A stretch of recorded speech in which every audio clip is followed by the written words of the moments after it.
Giant. Hosting and Creep Mistress. You cannot forget that part. That's the most important part.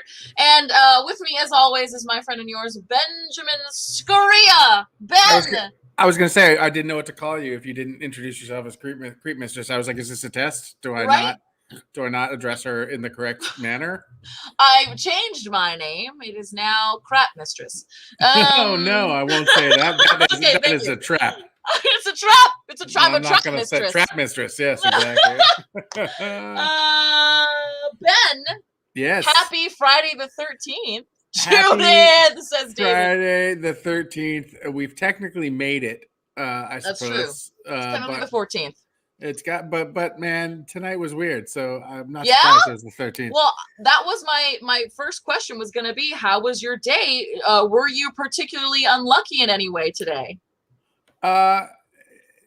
No more so than anybody's been in the last few months.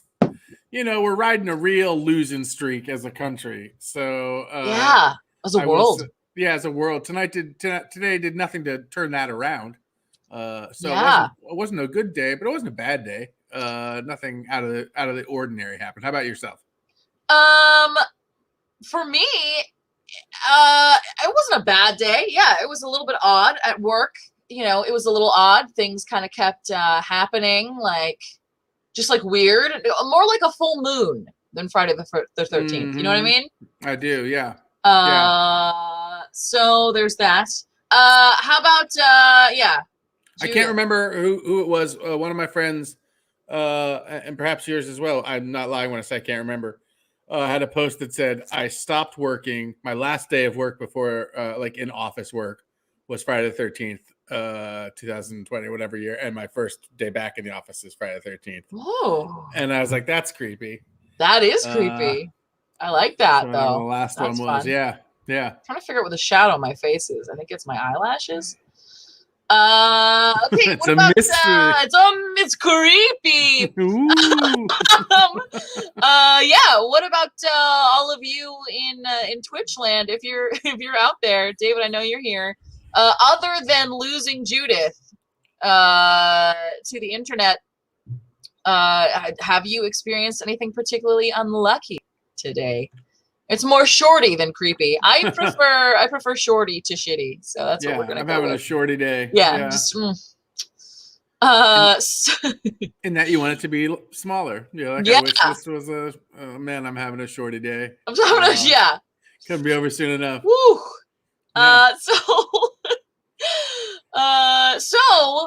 Yeah. Friday the 13th. Ben, do you know why Friday the 13th is, canonically unlucky? I assume it's not because of the movie. It's not. Yeah. I assume the movie picked up on what I don't know. Yeah. Which came first, the chicken or the egg? The world may never know.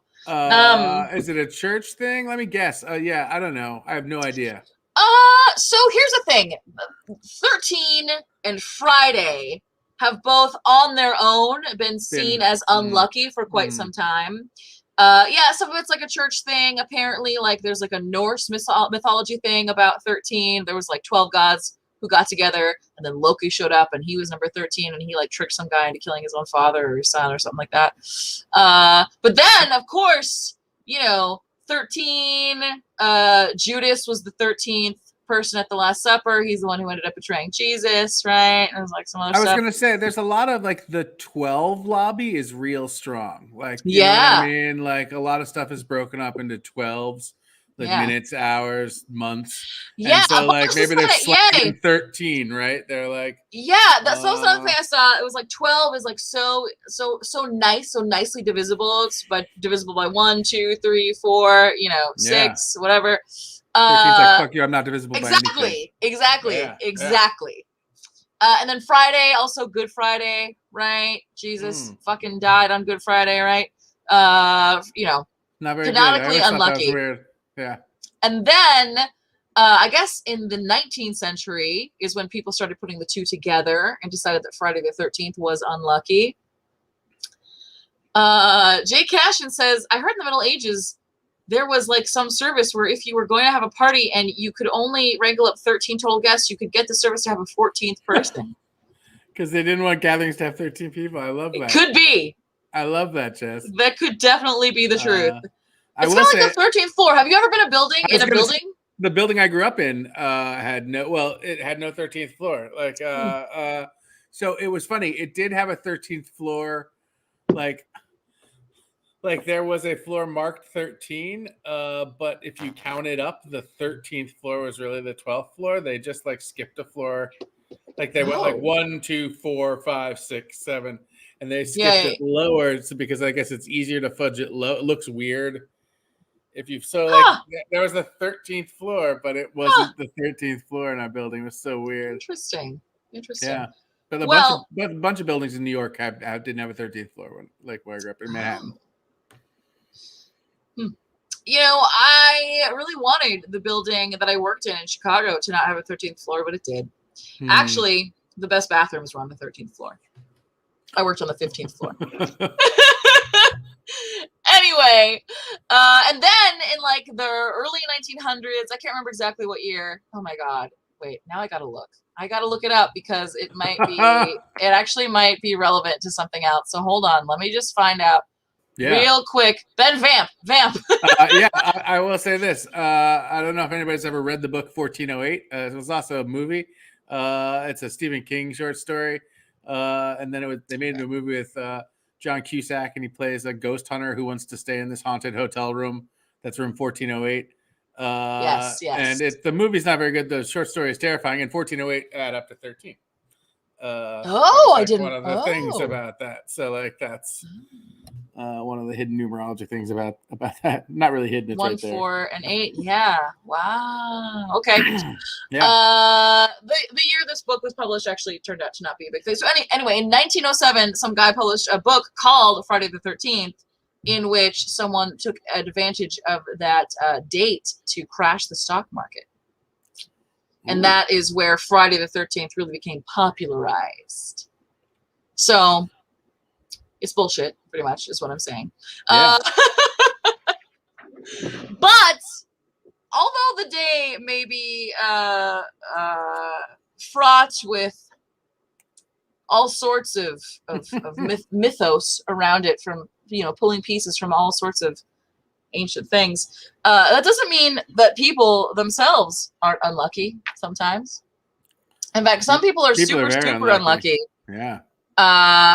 And I have 2 stories, one of which is insane. So much so that I spent way too much time on it and didn't have time for my 3rd and 4th story. It's fantastic. I laughed the whole way through because it's just so unimaginable. So how about I do my first one, then Ben do yours, and then I do the last one? Is that so good? Sounds all right. I gotta share my screen. I got, as usual, I have a PowerPoint. Here it comes. Yeah, there it is. All right. Tales of the Unlucky. Oh, what's happening? From the beginning. Seeing everything. I know. Oh, God, behind the scenes. There we go. Seeing how the sausage is made. There we go. I know. I will never activate Windows or Microsoft. It just is what it is. Okay. Ever. Tales of the Unlucky. Lucky. Judith. Okay. Okay.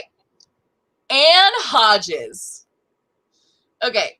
This is Anne Hodges. On November 30th, 1954, at about 2:40 p.m., Anne Hodges was napping on her sofa in her Alabama home. Her neighbors saw it first, a bright red streak across the sky that came barreling into Anne's home at about 200 kilometers per hour. It shot like a bullet through her ceiling, bounced off her radio console, and struck Anne in the abdomen, resulting in a huge bruise on her left side. It was a meteorite.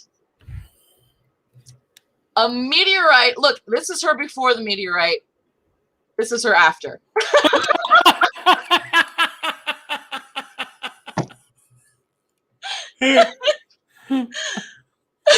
Oh, no. I know.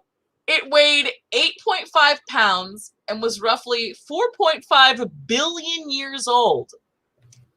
Although meteorites are not at all uncommon, it is extremely rare to be hit by one. or actually for one to even strike in a populated area. This is the hole in her ceiling that it came through. Look, she looks pissed. Here's a close-up. You can see right out to the sky. To that Alabama sky. Yeah, Mrs. Hodges is not pleased. Not pleased. Not pleased. A Florida state astronomer said, quote, "You have a better chance of getting hit by a tornado and a bolt of lightning," foreshadowing for later, "and a hurricane all at the same time." Anne is the only known human to have been injured by a falling meteorite. There's her bruise. That is the bruise she suffered. Good God. How awful. Can you imagine? How'd that not take her leg off? You would think, like, right? just from the sheer. Well, because it bounced off a radio, right? Yeah, it came crashing to the house, Thank bounced God. off the radio, and then hit her. If it had hit her straight, she might have died? Maybe. Who knows? Yeah, she took a space cannonball to the gut. That is exactly what happened. That is exactly what happened. So this poor woman, there's her husband. She's recovering at home. So this was crazy, right? But unfortunately for Anne, her bad luck did not end here. I hope it's another meteor. It's not. It's not. It doesn't. It's not. Nothing as good as that, sadly. No. Oh, no. Yeah. The meteorite landing propelled Anne and her husband into a media firestorm, bringing on a mob of looky-loos to her front door. Overcome by the stress of it, she decided to leave home and recover at the hospital instead. I don't know who these other men are. I think the one on the left is her husband. I'm not sure who the guy on the right is. Then her landlady tried to sue for custody of the meteorite, saying that because it fell on her property, it belonged to her. And apparently this case was like long and drawn out and absolutely terrible and cost a bunch of money and it was awful. But eventually Anne won the legal battle and she hoped to sell the meteorite for some money, right? Actually, the meteorite had broken in two before it struck, and her neighbor up the street had sold his piece, the piece that fell on his property, for cash. So she thought she would do the same thing. But unfortunately, when she finally got possession of it legally, yeah, right, her husband was holding it like a baby, so I guess custody is a thing. She 100%, by the way, deserves custody of this thing. I mean, obviously. I don't know what the argument against that was, but if this guy hit her, it's hers. Right. Yikes. It's not like things in my home belong to my landlord. Like my bed does not belong to my landlord just because it's here. That's insane. Especially if it dropped from outer space. Right. So unfortunately, by the time she got custody of it, no one wanted to buy it. The interest of the public had passed. And sadly, this is like fucked up, dude. Anne ended up having a nervous breakdown. Divorced her husband.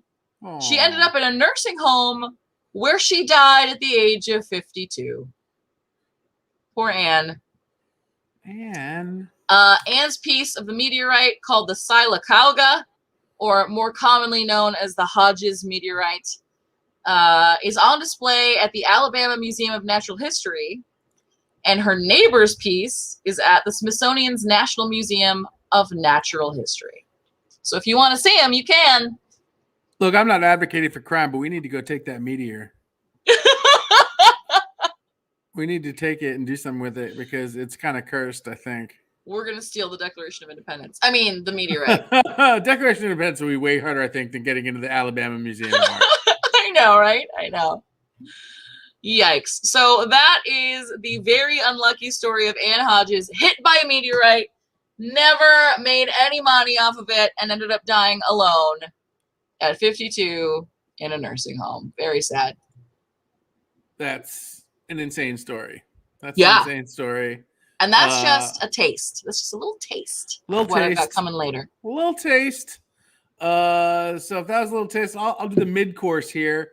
And when you were talking about unlucky, when you told me that, my mind went to one story in general. It's a story that I learned about maybe in the early 2000s and have been fascinated with. It's just a story. There's not like a mystery to it, but I just think when you talk about bad luck, to me, it's the first thing that comes to mind. And it's the story of a man named Tsutomu Yamaguchi. Now, Tsutomu was a naval engineer. Was working in Hiroshima in 1945, and it was supposed to be his last day in the city. And at 8:15 that morning, he was walking to the shipyard, and he heard an American plane going overhead, and he saw a parachute drop with something attached to it, and he saw what he called let me see, where is it? A magnesium flare. It was like the flash of a huge magnesium flare, and he flung himself into a ditch quickly enough, and then was hit with a force so powerful it actually flung him out of the ditch and threw him into a potato field. He passed out for a while. He ended up waking up. It turns out that he was less than 2 miles from ground zero in Hiroshima, where it went off. He woke up after a little bit, walked to the ruins of the factory where he ran into two friends who also had somehow survived, and they made their way through the ruined city to the train station, which somehow, remarkably, the trains were still running. Wow. And so he was like all bandaged up. He was really fucked up. But he was like wanted to get home to his wife and child.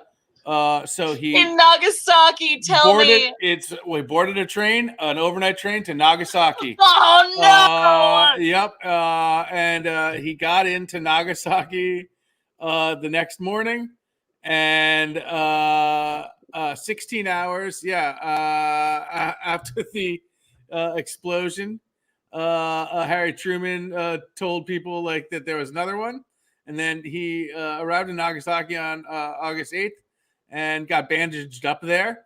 And then on August 9th, they went back to the Nagasaki office at 11 a.m., found himself in a meeting, and there was a huge bomb yet again, even larger than the one before. Oh, no. His bandages were blown off, hit by, again, less than 2 miles from dead center. Wow.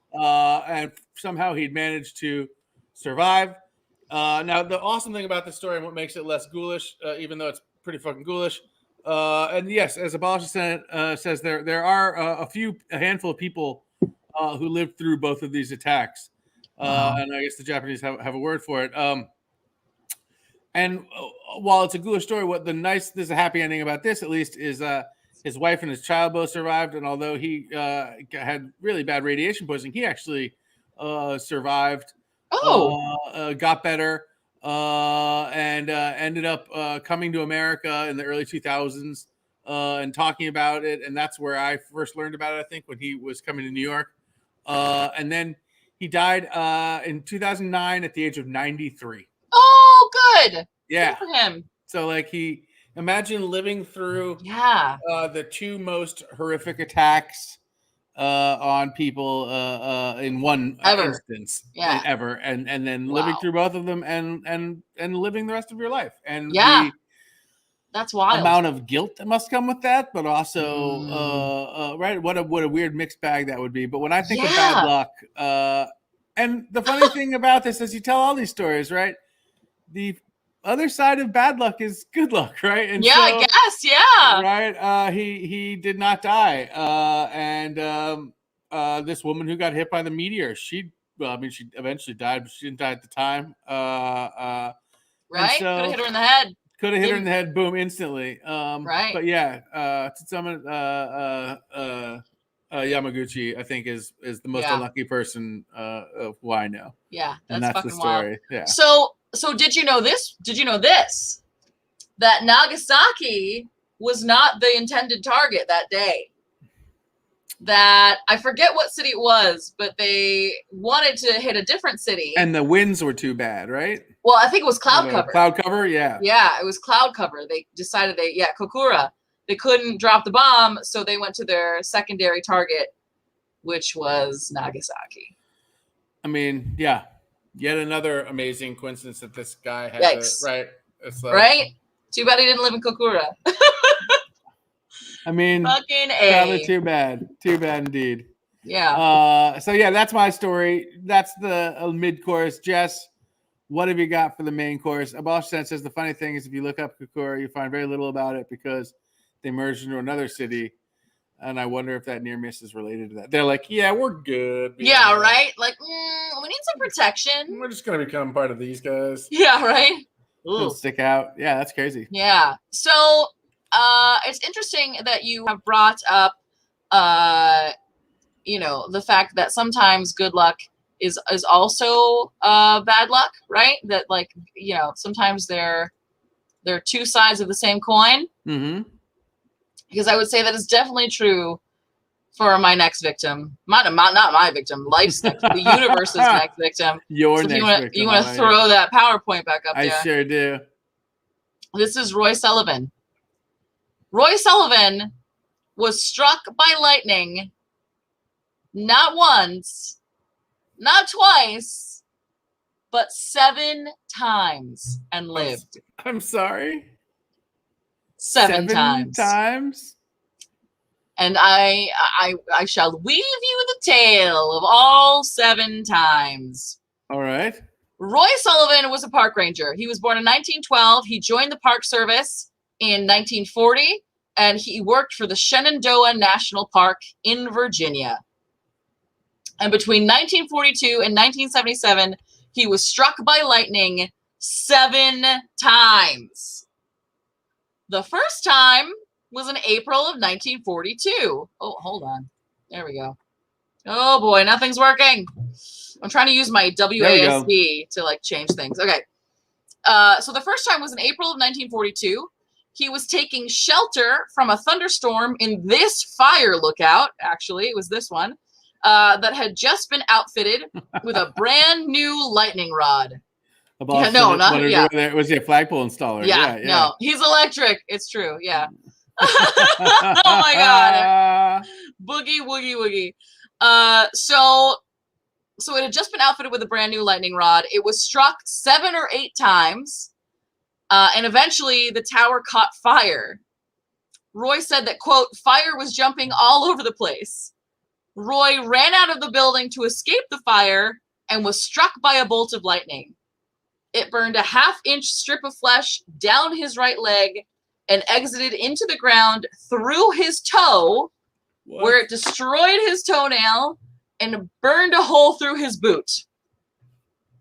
Interestingly, Roy considered this to be the worst strike, but just wait till you hear about the others. Jay Cash is saying, wait, oh my god, I just realized Friday the 13th, is why you found the Yellow Jackets. Oh my god. Yeah. Totally.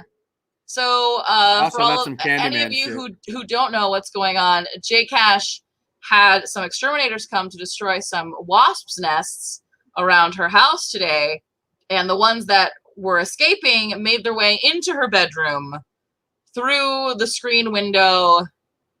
And how many, Jay Cash? There was like the last count I saw was like 17 or 18 wasps made it into your bedroom. Very upsetting. I don't like that. I don't like that either. It's pretty bad. I'd be pretty upset. Anyway, so that's the first time. He said that he thinks that's the worst one, but I don't know. He probably wasn't used to it either. So I'm like, the other ones, he's like, this happens. Right? That's what I was also thinking. Like, of course you think the first one's the worst, because after that, it's like, old hat. Yeah. So almost, So the second strike was in July of 1969. So 27 years passed. Yeah, I was going to say, a lot of years. Yeah. Roy was driving down a mountain road when his truck was hit by lightning. Now, usually people inside cars are safe from lightning strikes because the vehicle acts as a Faraday cage. Takes it right to the ground. Right. So because it's metal on the outside and not on the inside, or even if it was metal on the inside, actually, it travels along the outside of the car and goes through the ground. If you've ever been to the Museum of Science in Boston, they do a demonstration of a Faraday cage where someone gets, it disperses around the whole body. Yeah. So someone gets into this Faraday cage and they have lightning going, and it goes along the outside, and she puts her hands on the inside of it, and it doesn't get her because it's, on the outside. Yeah. Unfortunately for Roy, he was driving with his windows down. Arm on the side. So the lightning hit trees on one side of the road, deflected, shot through the fucking open windows of his car, striking Roy, knocking him unconscious, and then the lightning kept right on going, taking out trees on the other side of the road.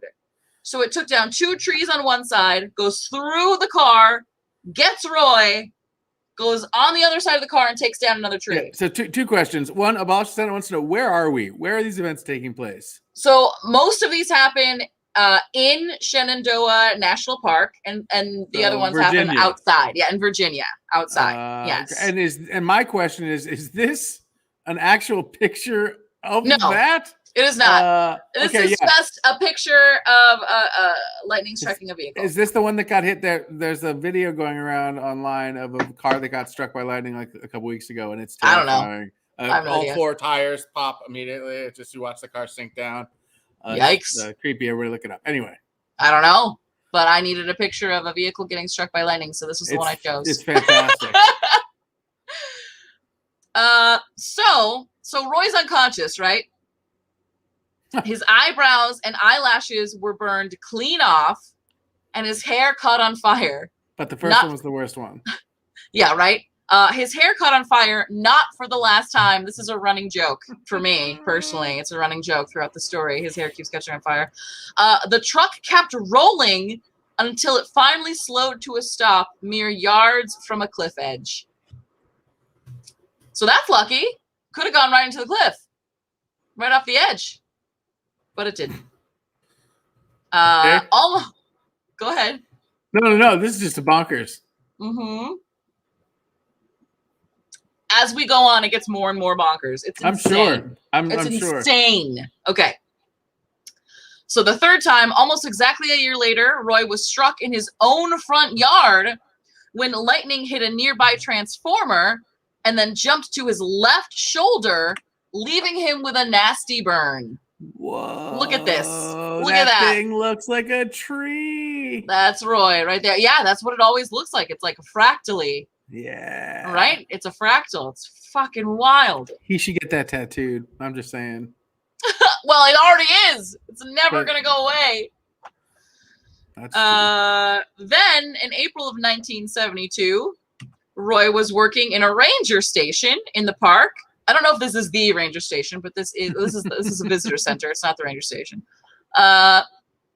When a sudden streak of lightning pulverized a fuse box, and he was hit again.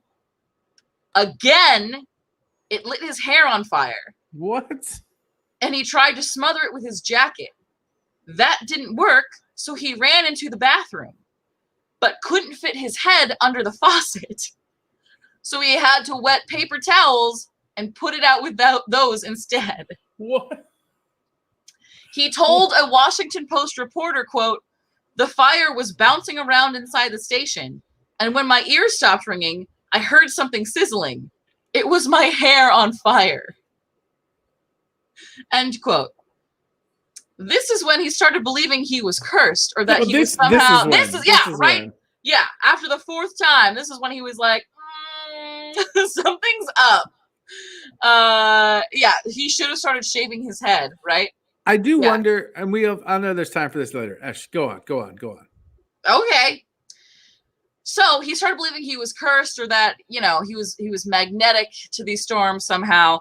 And he started carrying a can of water with him in his case. In his car, in case he was struck again and his hair again caught on fire. His plan was to douse himself. This 4th incident caught the attention of the Guinness Book of World Records, whose 1972 installment listed Roy as the only person to survive being hit by lightning 4 times. Little did they know. Roy's like, hold my own beer. Yeah, right? Hold my fucking beer, dude. The 5th time he was struck by lightning What is this picture? Oh, yeah. The 5th time he was struck by lightning was on August 7th, 1973. He was out on patrol in the park when he saw storm clouds gathering in the distance. And he was like, oh, hell no. He immediately drove away. And when he thought he had outrun it, he decided it was safe enough to leave his truck. I literally wrote in all caps, bad move, Roy. Oh, Roy, not until you're inside, bud. Roy was almost immediately struck by lightning again.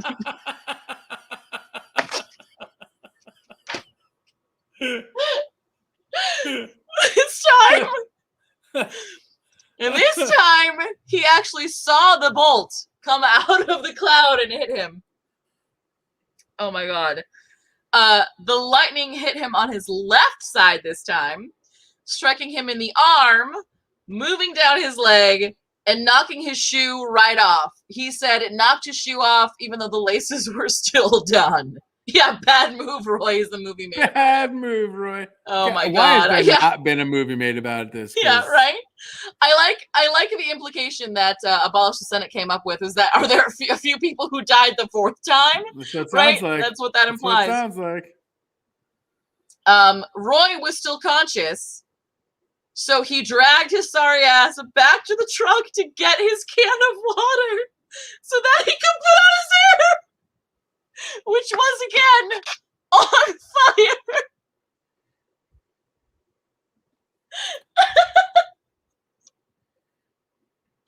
Oh my God, it's so bad. It was, it's like a year and 4 months later, and he's like, thank God I put that fucking quick can of water. Don't need this anymore. I'm gonna need it. He was right. Oh my God, it's so bad. Whew. Okay. And so I don't remember which one it was, but twice he was hit on the top of the head. And this is the picture of his hat. This is him with his hat, where he got struck by lightning. One of the 2 times he got struck on the top of the head. Clearly he's not Gene Hackman, but he kind of could be. Yes, that the Wikipedia page even says that he looks like Gene Hackman, that like he's known for being brawny with a rugged face and resembling Gene Hackman. There you go. Okay. June 6th, number 6 was on June 5th, 1976. This time he was struck in the ankle. His hair, again, caught fire. At this point, Roy had had enough. Yeah. He was like, I'm out. He took 6 for him to be like, I'm out. 5 months later, he retired from the Park Service. But unfortunately, it was not enough to spare him from Zeus's ire.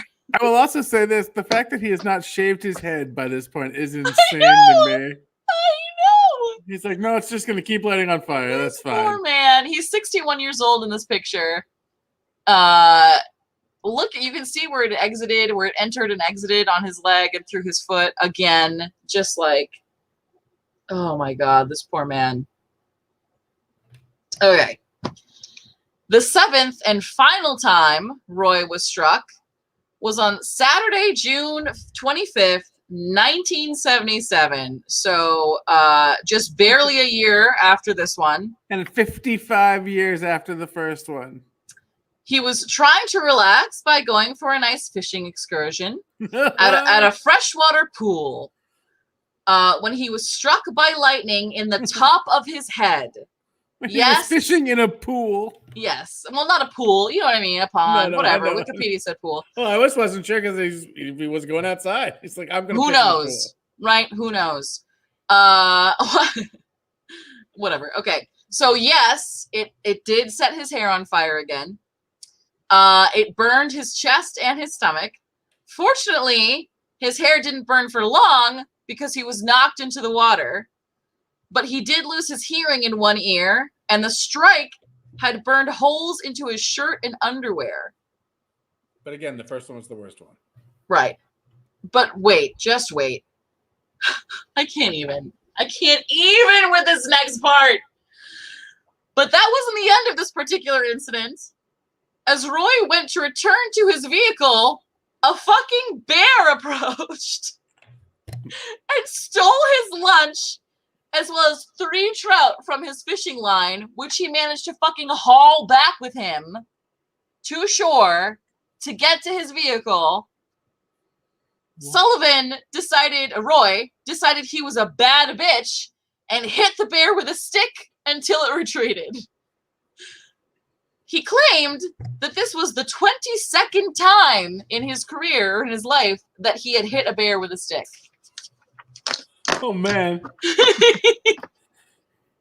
You better watch out for electrified bears because, like, that's the next step. Right? Like a bear throwing lightning. Oh, my God. Right? To be honest, if I survived lightning that many times, I'd feel like a bad bitch, too. It's true. Yeah, bear and the lightning were in cahoots. Imagine you are 62-year-old Roy. You've just been struck by lightning for the 7th time. You drag your sorry ass to the shoreline, and this fucking motherfucker shows up to steal your shit. I've had enough. You know, I've always said black bears ain't shit. They're great big dogs. You can scare them pretty easy. After being a park ranger for that long, yeah, I imagine, you know? This is insane. So, over the years, people had begun to avoid Roy for fear of being struck themselves.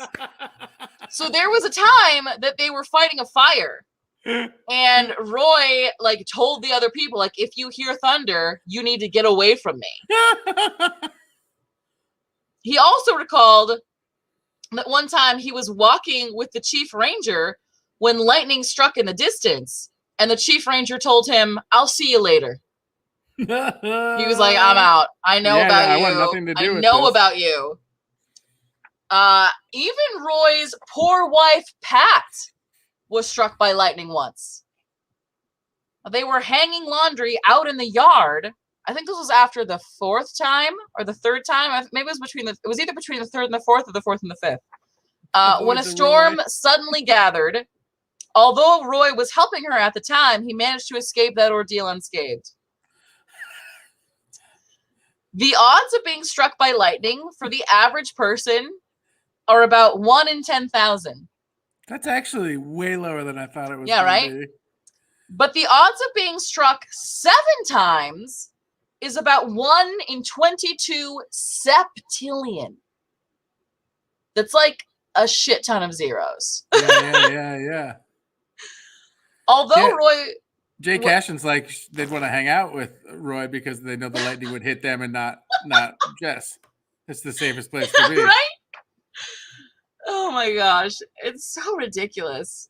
So although Roy was at a bit of an increased chance because of his line of work, obviously the math is still insane, right? Like how?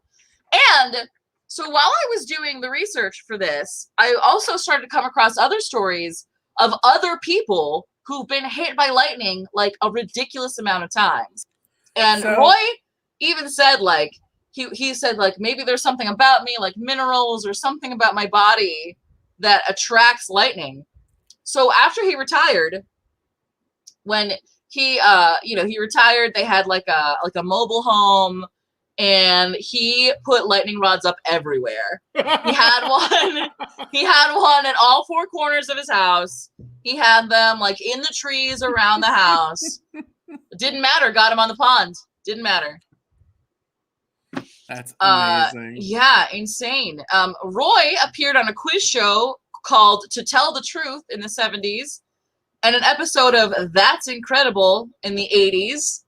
And his story was immortalized in song by a fringe Florida band called I Hate Myself. Oh, man. In their song, Roy Sullivan by Lightning Loved. We do not have the rights to that song, everybody, but please look it up. We do not. We'll put it on our Discord. Because we all need to hear that. I don't know. Yeah. It's good. Clearly. So sadly, Roy's story has a really terrible ending. I've actually gone back and forth. Before you tell this, can I just say there's a terrifying face on Roy's. Is it a face? No, it's trees. No, it's trees, but look at the silhouette of the face next to the date of September. It is September. That's a face. nose. There's a face coming out of the side of those like trees, and that's I did not notice that terrifying. before. Yeah, this is his headstone. He died on September 28th, 1983. You might not be able to read it, but it fucking says, "We loved you, but God loved you more." Really? I don't think that's true at all. Yeah, I'm not so sure about that. Pretty sure God struck you with lightning 7 times. Like, Yeah. what did you do, Roy? What were you doing? God hated you, Roy. Yeah. Yeah, he wanted you to suffer. Yeah, just like the man in the mountain in New Hampshire until his face fell off. I know his nose fell off, and then they put it back up, and then it fell off again. Yeah. And then they were like, all right, that's it. Yeah. It's pretty bad. That is bad. Septillion is a number that should not exist. It's a reptilian number. I don't trust it. True story. Oh my god. Yeah, I did wonder, and I'm sure this has been debunked, but I do wonder if like getting hit by lightning doesn't cause some sort of ozone or something, like, you know, like maybe something that then lightning is more attractive, almost like static electricity. Yeah. I have no idea whether that's true, but you know how static electricity sort of is magnetized in some ways. Yeah. I wonder if it's something like that. Maybe. I don't know, because it made me be like, oh man, I need to do an episode about this, about people who get struck by lightning multiple times, because holy shit, it totally happens all the time. And people have like a pretty wide range of reactions, you know, of like symptoms or consequences, you know, yeah, it's fucking wild. Jay Cashin says there's a 106-year-old nun in France who survived COVID, and then when asked about it, she was like, "To be mad at this point, I'm mad that God doesn't seem to want to meet me." Which is great. I know, he sure tried hard to meet Roy. I know, didn't help Zeus in disguise as a beggar. Exactly, that's exactly what happened. So I kind of went back and forth about telling the end of this story because it's actually like pretty sad. Tell it. You gotta tell it. Oh, I didn't use my other picture. Where'd it go? Oh, I thought that was the picture. No, I had a nice picture of Roy. So this is like totally fucked up, actually. It's really bad. There's a coda on the Roy Sullivan story? Yeah. So it doesn't have a happy ending. He actually killed himself on September 28th, 1983 at the age of 71. And he did it in like a super fucked up way. It makes me think he was like mad at his wife or something. Yeah, super grumpy, sad face. He literally did it in bed while his wife was asleep next to him. Oh no, dude, that's no. Which means like she definitely woke up from the sound. Yeah, exactly. That's no good. Why? What was the sound? What did he do, Jess? He shot himself with a .22. Oh no. Yeah. In bed next to his wife? Yeah. Fucked up. Like, that's selfish to a degree. That's so fucked. Yeah, that's fucked. And sad and everything. Roy, no! I know, right? What the fuck, Roy? Like, I was on your side up until then. God did not love you, Roy. Yeah, bad move, Roy. Bad move, Roy!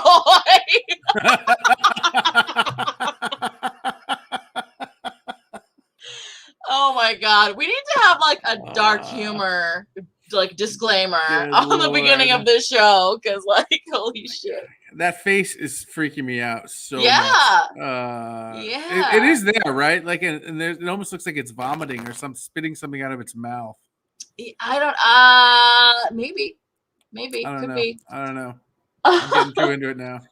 Yeah, so you know, it's Roy's face. Yeah, it's Roy's face. Yeah. Although you know these stories are unlucky, you might be thinking to yourself, "What's the creep factor?" Well, here it is. If this shit can happen to them, it can happen to you. Yeah. No, I wasn't wondering.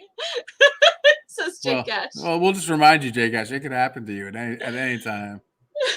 God loved you more is freaking me out, says D. God was one-upping Roy's family. Yeah, so watch out. You know, you don't want to be an Anne. You don't want to be a Roy. You better watch your back. Listen, I don't understand why he didn't fucking quit his job and go do something else. Holy shit. Yeah, right. Like, after the second time at least. I would think, for me personally, once I'd be like, holy shit, that's crazy. Twice I'd be like, wow, this is really crazy. 3 times, I'm out. I'm done. I'm whatever I have to do. I'm out. Yeah, rule of 3. Exactly. I do think it would take 3 times for me. Ben, how many times do you think it would take for you? I think twice. I think the first time I'd be like, that's crazy. And then if it happened again, I'd be like, that's a sign. That it's not supposed to. Right? Lightning jumped into his truck that time. I'd be like, nope, I'm done. How does that happen? Literally, they say the safest place to be is in your car. Yeah. And he got struck by lightning while in his car. Jesus Christ. Oh. Real bad. Real bad. Yeah. Woo. So those are the stories of the very unlucky people. This Friday the 13th. I hope you enjoy. Yeah, it's Friday the 13th. Ben, have you ever had a bout of bad luck that you were like, this cannot be just bad luck, right? I feel like this has to be like, what the hell? This is a little much for chance. Do you even believe in luck? I believe in luck, but I believe that luck. This is going to sound so hokey. I believe in random chance, and then I do believe that there's luck, but luck can be self-motivated, either positive or negative. Like, I'm not a complete proponent of the secret or anything like that, but I do think like what you put out, the intentionality with which you do something, is proportional to the return that you're going to see on that thing. And if you think it's going to be shitty and you go do it with a shitty attitude, then it's probably going to be shitty. And so I think a lot of bad luck, I think, can be drawn down to that sort of thing. And then I think just chance. I think we live in a really cruel world that's really fucking weird and you know, tell me about it. That's the scariest part of all in some ways is that it's not some supernatural force. To me, it's just like you can do everything right, and then all of a sudden it's just like, well, whoop, whoop, then you're dead. Or a meteor comes crashing through your fucking ceiling. Right. There's nothing you could do to prevent for it. There's nothing you could do to prepare for it. There's nothing you could do. Nothing you can do. I almost wish that it was something more sinister than that, but it's not. It's just dumb fucking luck, and that's the most terrifying thing there. Yeah, absolutely. So some runners up that did not get mentioned. Yeah. There was a woman who lost 5 houses in 5 different hurricanes. Yeah, she kept moving, you know, so like one hurricane would come through, lost her house, got a new house. Another hurricane comes through, lost her house, got a new house. By the 4th house, some like TV show came and was like, oh, we're going to fix your house. They put like 20 grand worth of work into the house to fix it. And then another fucking hurricane came through and destroyed her house. I don't know where she lives now. But like, again, part of me is like, okay, stop. I mean, I don't want to victim blame, but I'm gonna do it right now anyway. Maybe stop like living below the waterline. You know what I mean? Like, stop living in flood zones. You know? Yeah. This poor woman, the 5th time, she literally had to be rescued. I think it was Katrina. She literally had to be rescued off the roof of her house with her family and her 3 dogs.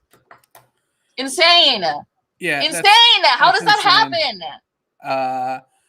There was a bad luck story I read last week that also made me laugh. This is again dark humor here, and I normally don't laugh when people are killed, but 2 brothers were killed holding a vigil. They were killed by a train holding a vigil for their 3rd brother who had died being hit by that same train the week before in the same spot. And they were on the tracks drinking and lighting candles, and they got hit by the same train that killed their brother.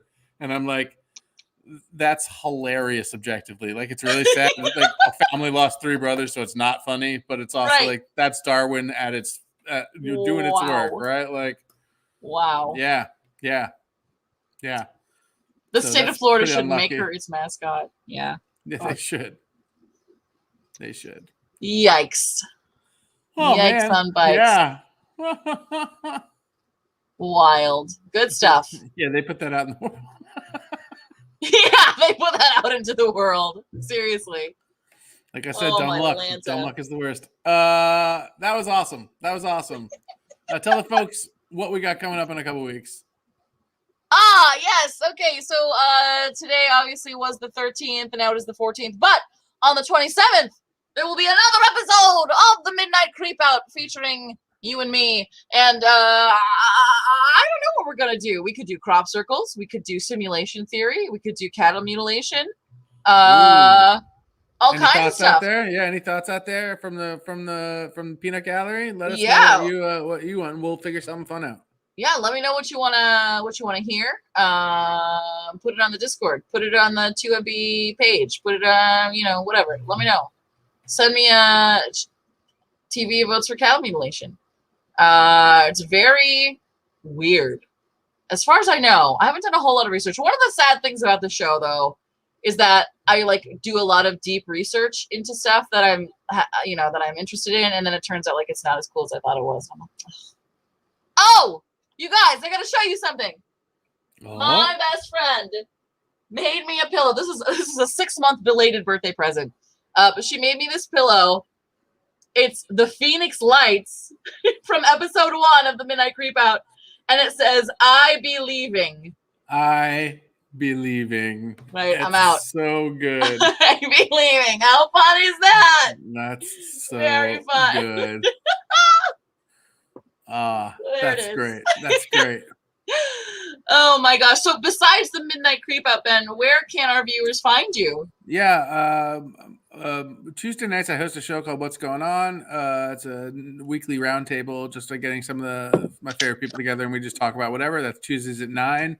And last week and again this week I'll be on Grand Friend Auto at 9 p.m. on Mondays, where I just hang out with David Thomas as he plays Grand Theft Auto, and we just talk and goof around, and I watch him do stupid things on his computer. It's real fun.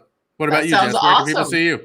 I love that. Well, every Sunday, most Sundays, at 7 o'clock, I stream Simly the Jess. I stream The Sims 4, usually with characters from Quarantine Action Wrestling, but I think instead of telling the story of of all of these Quarantine Action Wrestling characters, this coming week, yes, definitely this coming Sunday, less than 48 hours from right now, we will be doing this. A new expansion pack came out called Cottage Living that features farming and all kinds of fun stuff. And I think we're gonna jump into the future. And my character, the Slamazon, and her girlfriend Beltina will be starting a country farm, and so we're gonna do some cottage core playthrough. Yeah, and Abolish the Senate. I did see your suggestion of spontaneous human combustion. Yeah, it's a good one. It is on the list. It's on the list. There it is. So, yeah, nice. Yeah, and then also you can see me on Quarantine Action Wrestling on Thursdays at 8 p.m. right here on 2MB Studios. Very fun, very stupid, very funny. You should definitely check it out. It's, oh my gosh, it's such a funny show. It's so stupid. It's so good. So you should check That's so good. It's so good. Yeah. Britt's rolling over in her bed right now. Yes, retiring to the country. Indeed. That's what we will do. Yeah. All right. I think that's it. Friends. Yeah. What a great show. Thanks for watching, everybody. Yeah. And we'll see you in a couple weeks. Yeah, we're so happy that you came to watch the show. We hope you enjoyed yourself. We hope you come back on the 27th. But most of all, we hope you're creeped out. Bye.